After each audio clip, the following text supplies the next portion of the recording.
Ex-Congressman Zaldico versus Congressman Sandro Marcos and First Lady Liza Marcos. Ngayon, Dad, may mga explosive na controversy na pinalabas si Zaldico sa kanyang latest video series na pinapalaunch niya from wherever he's hiding from. Kasi sinasabi niya, yung mga accusation niya, medyo grand yung accusation niya against the first family, Dad. First off, sinasabi niya na si Sandro Marcos, si Congressman Sandro Marcos, nagpumilit daw na mag-insert ng 51 billion pesos sa budget ng Pilipinas kasi gusto daw niya i-take home ang 51 billion pesos to. At supposedly, nagalit pa sa kanya si Congressman Sandro Marcos dahil pinipilit niya na kailangan niya ng additional na 8 billion pesos na ibigay sa kanya or i-fund sa kanya sa additional insertion kasi may mga na-down payment na daw siya na nakuha sa mga kontraktor na hindi ayaw daw niya ibalik sa mga kontraktor. Sinabi pa nga niya kay Zaldico, kung hindi daw niya makukuha yung additional 8 billion pesos, papatanggalin niya si Zaldico. At saka, ang sinasabi pa ni Zaldico, na si First Lady Liza Marcos rin, ang nanay ni Congressman Sandro Marcos, may kinalaman rin daw sa isa pang scandal na nangyari noong 2022.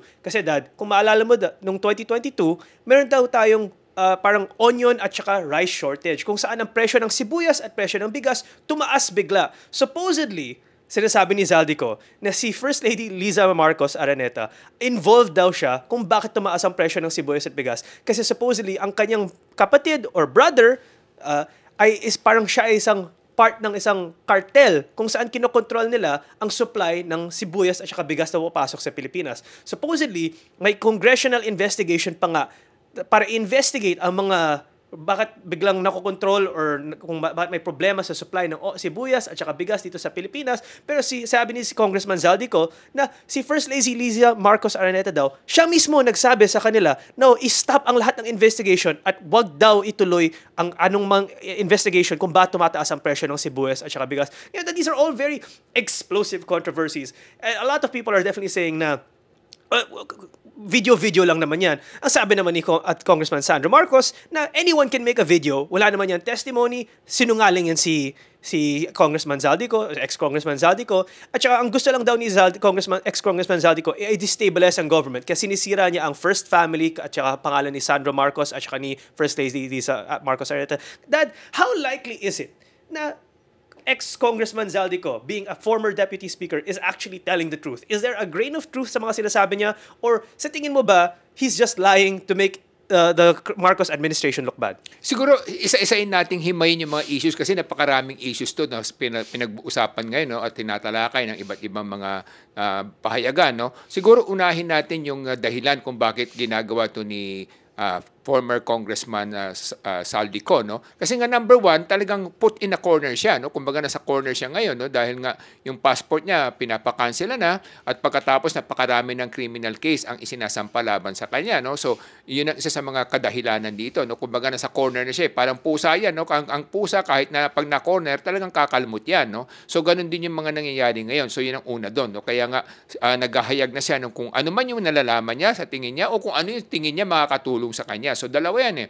Either totoong nalalaman niya o may kaalaman siya o kinalaman siya or pangalawa, gumagawa siya ng istorya o ng ganitong mga paratang para sa gano'n masagip yung sarili niya. So, yan ang number one issue dyan. No? So, he's put in a corner now, so he has to do a lot of things to save himself. So, yan ang issue, yan ang motivation niya. So, pangalawa, talakayin natin yung mga sinasabi niya kasi. No? So, una, sa aking pagkakaalam, chairman siya ng Appropriations Committee that time. So, nasa kanya yung kapangyarihan na maglaan ng mga budget o mag-allocate ng budget sa mga iba't ibang sangay ng ating pamahalaan. No? Pero siyempre, hindi naman siya napwesto diyan kung hindi rin siya binasbasan that time ng pinuno ng Kamara. No? So kung walang basbas yan, hindi ka talaga magiging chairman ng Appropriations Committee. Kasi yun ang isa sa pinaka-powerful chairmanship o ng being a congressman. No? So yun ang issue diyan. So pangatlo, pag-usapan natin, no? Yung sinasabi niya na simulan natin yung kay First Lady Liza Marcos Araneta, no? Attorney Araneta, well, kung sinasabi niyang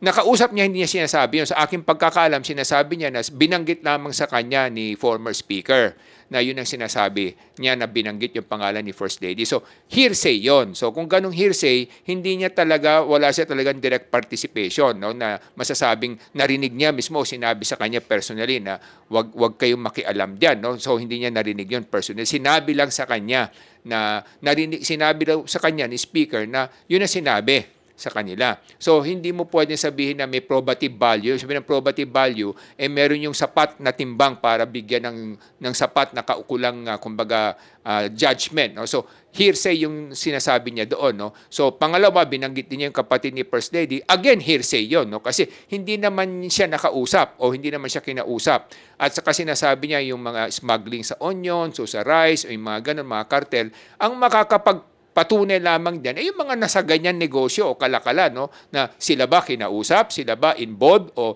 yung mga customs ba involved, o sinabihan ba, kinausap ba? Kasi kung hindi, panay chismis yan, ang tawag diyan, marites. No? So yun ang una doon when it comes to the First Lady. When it comes naman to Congressman Sandro Marcos, ang sinasabi niya, insertion yata yun.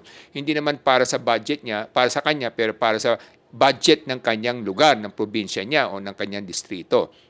Hindi naman masama yung insertion kung titingnan mo.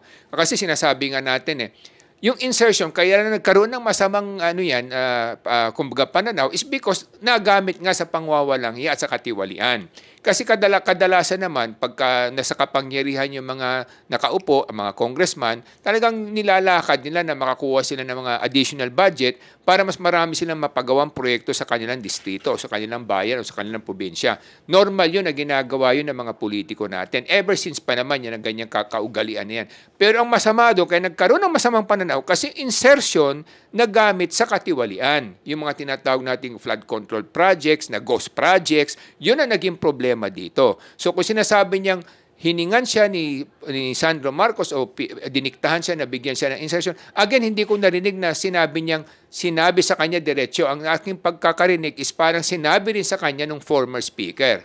No? So ang tanong dito, hearsay yan kasi nga hindi naman siya diniretso sinabi sa iyo. Sinabi lang yan sa iyo ng isang tao na sinabi ng isang tao. Ang tanong nun, bineripik ka mo ba? Tinanong mo ba yung tao kung totoong yun ang gusto niya? So yun ang una doon. Ang pangalawa, kung sasabihin mong pinagsususpetsahan niya o pinaparatangan niya si Congressman Sandro Marcos na kinulimbat yung mga insertion na yun, dapat yun merong ebidensya. So ang tanong diyan, una, may mga proyekto bang nagawa?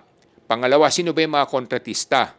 Sino ba yung mga na-involved dito? Kung hindi mapapatunayan na ghost project yon at yung mga kontratista ginawa naman ng totoo yung proyekto, then there is really nothing wrong with that. No? Kumbaga, hindi maayos yung paratang na yun. Kasi dapat, pag nagparatang ka, dapat lagyan mo ng substantiating evidence na sinasabi natin. No? So talagang may ghost project na nakita. Pangalawa, yung mga kontratista na involved yan, yung talagang mga involved sa mga ghost project. So pangatlo, ito ba mga kontratistang to, binigyan ng pera si Congressman Sandro Marcos. So iba yung kumuha ng pera, ginamit lang yung pangalan niya. So these are the issues na medyo mahirap talagang i-prove, no? Kumbaga magkaroon ng probative value unless nga matukoy yung mga ebidensya at may mga direct witnesses na magsasabing ibinigay nila yung pera kay Kong Sandro Marcos. Kung hindi, ito'y medyo mahirap talagang patunayan at medyo nakakasira nga ng puri ito. Kaya nagkakapikunan na sila, nagkakagaro na ng alitan kasi nga parang ang kanilang pananaw is parang gusto mo kaming isabit lahat, idamay lahat dahil sa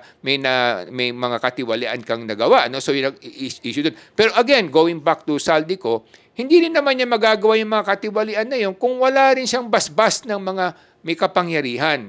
Kasi sino ba si Saldico? Siya isang party list congressman lamang na pwede namang palitan anytime ng Kongreso in terms of powers and authority. So, kung ito ay nagawa niya, sino yung mga involved dito? Kasi sobrang laki ng pera na nawala, no? O nakulimbat. Trillion na nga, no? At saka hindi lang isang taon to nangyari, ilang taon to nangyari, yun ang problema dito. So may mga kasabwat to, may mga kasapakat, kaya nakalusot ito. Ngayon, ang tanong na lang yan, how high will the ladder go? Yun ang tanong na lang dito. Sino ba talaga yung mga involved dito? Kasi hindi naman niya pwedeng gawin ito mag-isa. Alam naman ng madla yun at alam din ng mga kababayan natin yun. Kaya nga tinatanong, how high will this go? So ito ba umaabot sa Pangulo? Yan ang next question. No? Pero ang tanong nga kasi dito, lagi niyang sinasabi na sinabi lang sa kanya nung dating speaker. Hindi naman niya personally na narinig na sinabi na ibigay mo sa akin yung pera o dalhin mo sa akin yung pera. At pangalawa, yung pera sinasabi niyang pinadeliver niya, sinasabi niya, dineliver niya doon sa former speaker at doon sa mga ibang undersecretary. No? Na sinasabi niya, mga dinawit siya, may 3 yatang undersecretary na dawit dito. So ang tanong dito, hindi direct kasi yung kanyang experience o yung kanyang testimony, parang lahat ito indirect, no? Na iba yung tumanggap at sinabi sa kanya na yun ang gusto. So yun ang problema dito sa kanyang testimonya. But at the end of the day, kasi ang problema dito, yung court of public opinion. Sa juridical court, sa judicial court, medyo mahihirapan talagang patunayan yung mga sinasabi niya, mga paratang niya. Pero in the court of public opinion, kasi pag tagpi-tagpiin yan, no? Pag pinagtahi-tahi mo yan, malalaman ng mga kababayan natin kung sino more or less nagsasabi ng totoo o hindi. Diba? Siyempre, katulad sinabi natin, everybody will deny their participation kasi sino ba naman ang amin sa isang krimen, diba? Yun ang kasabihan, no? Pero ang punto dito is, sino ba talaga ang nakinabang? Sino ba talaga nakatanggap ng mga biyayang ito? Kasi doon mo makikita, kaya nga buti nga, meron tayong AMLA ngayon na tinetrace nila yung money trail kasi para talaga makita kung sino tumanggap. No? Pero para sabihin niya na hindi rin siya nakinabang, yun, medyo hindi na siguro kapanipaniwala yun dahil nakita naman natin biglang lumipad ang kanyang ari-arian. No? Pero siyempre, hindi lang din siya nag-iisa dito. Kaya kasi nakita naman natin talagang may mga delivery, no? May mga, sa yung mga tao niya, tumetestigo rin na talagang nag-deliver sila. Pero ang tanong nga, sino talaga yung tumanggap at the end of the day? Yung mga tumanggap, intermediary lang o ginamit lamang? O sila yung, kumbaga, nagsindikato parang sa ganun, madawit ang buong pamahalaan sa ganitong kalokohan o katiwalian. No? So these are the challenges, challenging issues here. No? In terms of judicial court, medyo may hirapan talagang patunayan yung mga kanyang paratang. But in terms of the court of public opinion, tsaka kasi nga talagang nagkaroon ng katiwalian at alam ng mga mamamayan na hindi lang siya nag-iisa rito, yun ang naging problema ng ating pamahalaan ngayon. Ngayon, Dad, everything I know about mga corruption and crime, napanood ko usually sa mga movies, sa mga TV shows. And yung pinapakita nila sa mga movies and TV shows when it comes to crime and corruption, especially when it comes to politicians or yung mga mafia lord, mga drug lord, normally, sila talaga, nagtatago sila sa mga scapegoat o mga bagmen nila. So normally, hindi talaga sila yung tumatanggap mismo ng mga corruption money or mga dirty money kasi usually may ginagamit silang tao, siya magpipick up, siya mag-receive at dinadala sa kanila para, yun nga, may parang layer sila or wall sila na may deniability, hindi mapunta yung pera sa kanila. So, kung yung sinasabi mo, Dad, na dineliver niya sa mga USEC, dineliver niya sa mga tao na nagsasabi na kiniklaim na pangalan nito, siguro naman, Dad, how likely is it na ibibigay lang niya yung pera sa maling tao at napunta lang yun sa underling na yun? At hindi yung underling na yun, hindi pala yun bagman. Kasi I'm sure, best sa mga movies at TV shows, na more likely na yung sistema rin dito sa Pilipinas, lahat ng mga corrupt officials natin, whether government or mga kriminal, gumagamit rin sila ng mga underlings na sila yung magpipick up, sila yung gagamit ng muka. Siyempre, gagamitin yung pangalan nila. Pero at the end of the day, may plausible deniability nga na hindi naman ako nag-pick up niyan, tao ko yan, ginamit lang yung pangalan ko, yun yung magiging parang safe or scapegoat nila at magiging excuse nila kaya para ma-exempt sila sa krimen na yun. Pero kung sinasabi mo, Dad, na sinasabi niya na deliver nga niya sa mga tao under these government officials, how likely is it that these people are just bagmen or scapegoats? Of course, it's always a possibility, no, sa mga ganitong sitwasyon kasi mahirap nga sinasabi natin, mahirap talagang patunayan ang ganitong mga corruption kasi, di ba, pera, cash yan, dinideliver, so mahirap pong makita kung sino talaga nag-receive at kanino ba talaga napunta. So it's really all a trust-based system na sinasabi natin, no? Kaya nga kadalasan yan din ang mga naging palusot o naging dahilan ng ating mga ibang nasangkot sa Napoles issue, di ba, na hindi nga sila mismo yung tumanggap at yung mga tao nila ngayon nalagay sa kapahamakan, no? So yun ang mga nagiging issue dito. So kawawa din talaga yung mga taong nagagamit at nagpapagamit, no? Kaya nga ito isang leksyon sa ating lahat, no? So pag alam niyo ng mali, wag na kayo magpagamit dahil talagang pag nagkasabitan kayong sasabit, no? Kaya nakita natin maraming sumabit sa Napoles issue na ganyan, sila yung nakulong, no? So kung alam niyo mali, wag na niyo tahakin yung maling landas. Kasi pag tinahak niyo yung maling landas, talaga sa komunay kayo patutungo at kawawa rin yung inyong buhay, no? What is it if you gain the whole world but you lose your soul, di ba? May kasabihang ganun nga, di ba? So, yun ang dapat natin pag-ingatan. Kasi nga katulad sinasabi natin dito, marami nagdududa sa ating mga kababayan na imposible naman na magawa niya ito na nag-iisa sa 3 taon na pinag-upuan nila doon, no, na kanyang kapangyarihan. Pangalawa, kung meron man siya mga binigyan ng pera, sino ba yung mga tumanggap na to? Ito ba mga tumanggap na to? Talaga bang escape, bagman lamang? O sila talaga yung gumawa ng sindikato? No? So dito nagkakaroon ng problema kasi nga lagi niya binabanggit si speaker ang kanyang kausap. Lagi niya binabanggit niyo na si speaker na nagsabi sa kanya. Kaya yun ang kanyang kumbaga pinangangalandakan, no, na yun ang utos sa kanya ng speaker. No? Pero again, this is between the two of them. Ito, silang dalawa yung nag-uusap dyan, no? So, silang dalawa yung talaga nagkakaalaman kung ano yung totoo at hindi at sino yung nagsisinungaling at hindi. Kasi kaya lang ang pinagdududahan ng mga kababayan natin, Kasi 3 taon yan, imposible naman sa 3 taon yan na yan na kung ikaw yung namumuno ng ating Kongreso na hindi mo nalalaman kung ano yung nangyayari, di ba? Unless talagang mangmang ka at hindi ka nakapag-aral at wala kang kaalam-alam sa pamahalaan, siguro baka pwede pang tanggapin ng mga kababayan natin yung ganong logic, no? Pero kung alam naman nila na marunong ka at medyo alam mo rin yung ginagawa mo at nakita kung ano yung mga ginagawa mo, so yun ang problema dito kaya nagkakaroon tayo ng court of public opinion ngayon, no? Yung perception ng mga tao, medyo maraming damay dito, no? At ang nakikita ng mga kababayan natin, parang inilalaglag lang yung mga pwedeng ilaglag, no? Pero yung mga dapat ilaglag, hindi nalalaglag. Kaya nagkakaroon tayo ngayon ng ganitong parang people power sentiment na naman, no? Na siyang lumalaganap sa ating sambayanan ngayon, no? Kaya napaka-dangerous time nito, yun ang masasabi natin. Ngayon, Dad, napag-usapan mo nga na it's between the speaker and the deputy speaker, or former speaker and former deputy speaker. So, considering na former deputy speaker nga at saka chairman of appropriations si ex-congressman Zaldico, at ang kausap niya, direct na sinasabi niya at inaccuse rin niya ay si ex-speaker Martin Romualdez, pero recently, nagpalabas ang ICI or ang investigation nila na sinasabi na wala daw silang conclusive evidence to say na even na any part guilty daw si ex-speaker Martin Romualdez. Sinasabi nila na inosente siya. So, Dad, do you think that the administration, the government is protecting him? Kasi yung tanong ko sa iyo, Dad, considering na sinasabi mo na kung andyan yung speaker, dapat alam niya ang lahat ng mga katiwalian na nangyayari sa kanyang kamara o sa kanyang kongreso, is the president, how likely is it that the President Bongbong Marcos himself is aware na anong ginagawa ng pinsan niya na si former Speaker Martin Romualdez? Do you think he's part of it? Do you think he's protecting former Speaker Martin Romualdez? Is he covering this up para malaglag lang si Zaldico at saka yung mga ibang dapat malaglag na hindi naman nila kaibigan o kakampi? Well, isa-isahin natin yung mga issues, no? Issue number 1 yung sa ICI na sinasabi natin, no? Kasi nga pinamumunuan niya ng isang abogado, justice, no? So, syempre, kung justice ka, ang sinusunod mo yung mga pamamaraan o patakaran ng ating kumbaga korte, no, ng hustisya, no. So sa ating hustisya kasi kung walang sufficient evidence, kasi ano nga yan, katulad sinabi natin, napakahirap patunayan talaga ng ganyan mga paratang, no, kasi corruption yan eh. Siyempre pag pera dinideliver, ano ang prueba mo, ipapa-receive mo kung alam mong illegal yung pera, hindi ba? So mahirap talaga patunayan yan na masasabi nating may probative value sa korte, yung sinasabing natin. Kaya as far as justice is concerned, na former justice na namumuno ng ICI, meron siyang point of view din doon. No? Kasi paano mo nga naman kakasuhan yung isang tao na walang sufficient na evidence, no? Kung baga hearsay lang yun, he said, she said yan eh, no? So kaya yun na nagiging kaniyang tinatalakay na statement, no? Na parang hindi niya mabuo yung mga elemento ng krimen, no? Kasi kinakala sa elemento ng krimen, merong 4 nga tayong sinasabi, di ba?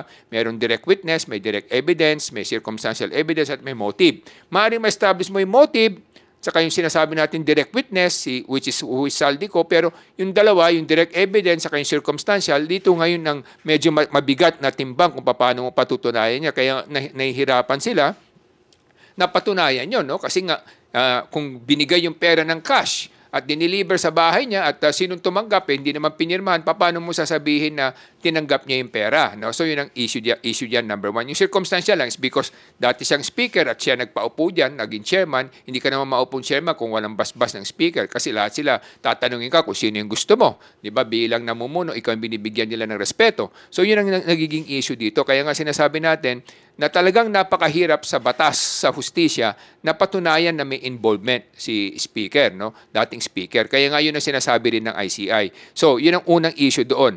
So, ito nga sinasabi natin, as far as the judicial court is concerned, yung probative value niya medyo mahina. Pero pagdating naman sa court of public opinion, of course, nakikita kasi ng mga tao, hindi naman mga ating mga kababayan. Although napakahirap patunayan yan sa court of justice, pero nakikita nila yung mga nangyari. Kaya sila nagagalaiti at nagagalit kasi nakikita nila parang ang nalalaglag lamang yung mga pwedeng ilaglag. So, pangalawa, sabihin naman natin yung kay President Marcos, saka kay former speaker, no? So, kasi ang problema dyan, ang Kongreso is separate talaga yan sa Pangulo kasi legislative body yan eh. Di ba? Meron tayong 3 sangay ng pamahalaan, ang executive branch, judicial branch, saka legislative branch. Yung legislative branch talaga is separate body talaga yan. Kung sino may namumuno niyan, in reality or technically, independent yan sa executive branch. If technicality ang pag-uusapan. Pero in reality, ang nangyayari, kung sino man yung upong speaker, dapat kumbaga may basbas din ng Pangulo. Kasi dahil magpinsan sila, siyempre, may basbas siya ng Pangulo na maupuro, no? Saka siyempre malapit yata sila nung kabataan nila. Pero again, hindi natin pwede sabihin na involved agad si Presidente rito. Maaring meron siyang kinalaman sa pagkaupo mo as speaker, pero wala siyang kinalaman sa mga katiwalian na nangyari because it's a separate, kumbaga, body of separate branch of government. And number two, siyempre katulad sinasabi natin, kahit na mag-ama, kahit na magkapatid, kahit na mag-asawa, minsan hindi nila alam yung ginagawa ng partner nila o anak nila o kapatid nila, hindi ba? So hindi mo rin pwede sabihin na alam niya yung nangyayari. Maaring alam niya, kung alam niya, guilty siya. Dapat pati siya maparusahan. Pero kung hindi niya alam at ginawa yun behind his back, naging biktima rin siya ng mga ganitong senaryo. No? So napakahirap talaga nitong tukuyin until mabuo yung mga ebidensya. Kaya nga, mabuti nagkakaroon ng investigation at sana nga maging transparent at open para talagang makita yung katotohanan kung sino talaga yung dapat managot. Katulad sinabi natin, ang dapat managot. No? Kasi hindi pwede sabihin ma-exempt siya. No? So kung talagang may involvement dito, ang mga nakakataas at lahat ng mga namumuno, siguro naman it would be a greater act of statesmanship kung sila ay bumaba na lamang sa pwesto para sa ganun magkaroon ng mas maayos na pamamahala sa ating lipunan. Pero kung hindi naman sila guilty at hindi naman sila talaga involved, then dapat nilang tiyakin na makulong ang dapat makulong at magkaroon ng tamang pananagutan. Katulad sinasabi natin, hanggang walang pananagutan, hanggang walang katarungan, hanggang walang mapunta sa kulungan, talaga magkakaroon ng problema ang pamamalakad ng ating sambayanan. Ngayon, Dad, considering I understand that being President of the Philippines, marami kang pinag-iisipan, marami kang issues na dumadating sa lamesa mo. Pero Dad, considering na for 3 years, sabihin natin hindi niya alam ang ginagawa ng kanyang pinsan na si Martin Romualdez bilang speaker at hindi niya alam ang widespread na katiwalian at korupsyon na nangyari sa Pilipinas. If that's true, na hindi niya alam, does that speak to the fact na incompetent ba ang president natin or hindi siya alert sa nangyayari? Hindi niya nakikita mismo na ang kanyang mga congressman nagiging bilyonaryo overnight? Well, siguro ang masasabi ko dyan yung command responsibility. Definitely, merong command responsibility issue dito. No? Number two, kung sabihin natin na hindi niya alam, that's very possible kasi minsan the person you trust can really hide a lot of things from you. Sabi nga nila, the person who can do you the most damage is the person you trust. No? So it happens to all leaders, to all managers, to all professionals. Minsan talaga napaglalalangan ka, napag-iisahan ka kasi nga nagtitiwala ka. So yun din ang problema niya. Kaya sometimes kinakailangan meron tayong mga safeguard mechanism din. Ano? Hindi porke nagtitiwala ka, dapat hindi mo na tinitingnan o ino-audit o binabalidate o bine-verify yung ginagawa nila. Kasi that's part of your command responsibility. Dahil pag may nangyaring ginawa silang mali, at the end of the day, ikaw talagang sisisihin ng mamamayan. So yun ang problema dito. Whether you are directly involved or not, the issue here is you have a command responsibility and you have a moral responsibility to the nation and to the people you govern because these are the resources that are supposed to benefit them, not to benefit a few people. Yun ang naging problema ng ating Pangulo ngayon. Kaya nga siya ay nasa isang dilemma situation ngayon. Sino ba talaga ang dapat niyang kasuhan para magkaroon ng tamang pananagutan. Kasi hanggang hindi na-resolve yan, yan ang magiging problema ng kanyang pamumuno at pamamahala. Kaya sinasabi natin dito, dapat talaga our government should step up with its statesmanship para sa ganun maipatupad at maparusahan yung mga dapat parusahan. Ito yung sinasabi natin your loyalty as a leader to your family and to your friends ends where your loyalty to your country begins. So, yun ang sinasabi natin. Kaya kinakailangan dito, yun ang inaasahan ng sambayanan sa kanya na he has to step up nang sa ganon makita yung statesmanship niya. Ngayon, Dad, it's been more than 90 days since this mga ghost project na exposed dito sa Pilipinas. Pero marami pa rin nagagalit kasi mukhang parang walang congressman, walang mga senador ay nananagot at pinaparusahan, binigyan ng inaaresto o napapunish dahil sa mga flood control scandal to. So maraming naiinip at nagagalit. At nasabi mo nga kanina, yung mahirap kasi dito, nakikita natin at may mga testimonya na nagsasabi ng mga congressman, ng mga senador nito at ang former speaker, sila ay nakinabang sa corruption na to. Marami silang bilyon-bilyon ang natago nilang pera, cash, pero kasi wala ngang actual evidence, hindi na ma-prove sa justice, kaya nasasabi sa mga investigation na mukhang hindi sila corrupt. Pero let's face it, Dad, maraming tao nakikita ng mga kababayan natin na corrupt talaga yung mga official na to. Kasi yung maraming mga congressman, mga senador, naging overnight billionaires kung sa mga lifestyle nila, mga private jet, pero hindi nga mapruweba sa court. So, anong magagawa ng taong bayan kung gusto nila na may totoong hustisya na? Kasi kung sa Court of Justice, mukhang hindi sila maaresto, hindi sila mapaparusahan dahil magaling nga yung mga corrupt na officials na to na natatago nila ang mga sistema nila kasi siguro matatalino rin sila. Kaya na-disguise nila ang kanilang crimes, pero at the end of the day, nakikita ng taong bayan na imposible naman na nagiging bilyonaryo yung mga congressman na to. Tapos ngayon may testimonya na nagko-confirm na tama nga na naging overnight billionaire sa mga officials na to, pero hindi lang nila ma-prove with hard evidence, kaya hindi sila maparusahan. What's the solution there, Dad? Well, kasi at the end of the day, may kasabihan nga tayo, no?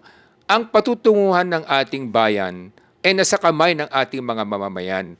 Kung sila ay mananatili na papabayaan nila ang suhulan at bayaran at bigayan sa araw ng halalan, kanilang isinasanla ang kinabukasan ng ating mga kabataan. Yun ang ating mensahe. Na at the end of the day, it's still in the hands of our citizenry, of our kababayans. No? Kasi kung patuloy nilang tatangkilikin ang mga namumuno at namamahala na binibili ang boto, binabayaran sila, at sinusuyo sila, nagpapauto sila, nalilin lang sila. At the end of the day, sino ang sisisihin natin kung hindi yung mga kababayan natin na naging, kumbaga, kasangkapan sa pagpapaupo at pagluluklok sa mga nakaupo na sila ang mamamahala at sila ang magkakaroon ng kapangyarihan na aabusuhin ang sistema ng ating sambayanan. Kaya yun ang sinasabi natin, kaya napakahalaga ng ating mga kababayan magkaroon ng tamang kaalaman at karunungan sa pamamaraan ng mas maayos na edukasyon para sa ganon mas marunong silang kumilatis, sumaliksik at sumuri ng ating mga iuupo at iluluklok na magkakaroon ng kapangyarihan sa kaban ng ating bayan. Ngayon mga kababayan, ang layunin ng Ilocano Defenders at ang kailangan ng Pilipinas, better leaders. But to get better leaders, kailangan rin natin ng better voters. And to get better voters na Pilipino, kailangan tumaas ang antas ng edukasyon dito sa Pilipinas. Kaya ang layunin ng Ilocano Defenders ay improve the educational system. Kasi broken ang education natin dito sa Pilipinas. Kung maraming mga Pilipino na hindi matalino at hindi nila alam kung sino dapat yung iboboto nila, for sure, maloloko sila ng mga politiko at mga official para sila ihalal at manakawan nila ang kaban ng bayan. Ako po ay si Solomon Sai, ang yung kuya ng bayan. Mga minamahal kong kababayan, huwag na natin sanang kalimutan na ang patutunguhan ng ating sambayanan ay nasa ating mga kamay at nasa ating mga iluluklok sa kapangyarihan.